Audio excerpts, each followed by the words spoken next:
वक्त बड़ा कम है और आखिरत की तैयारी करें।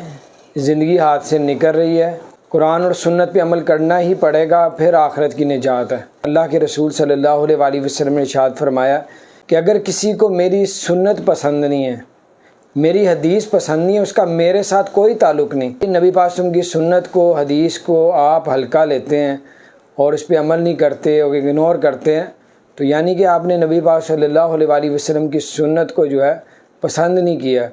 और अल्लाह के रसूल ने फरमाया मेरा उसके साथ कोई ताल्लुक़ नहीं। अगर क़यामत के दिन अगर नबी पाक सल्लल्लाहु अलैहि वसल्लम की शफ़ाअत नहीं करें तो उसका क्या हाल होगा, कब्र में क्या होगा, कैसे पहचानेगा जब कब्र में नबी पाक सल्लल्लाहु अलैहि वसल्लम की ज़ियारत होगी। हज़रत अली रज़ियल्लाहु ताला अन्हु फरमाते हैं कि सारी दुनिया सो रही है, मरेंगे तब जागेंगे।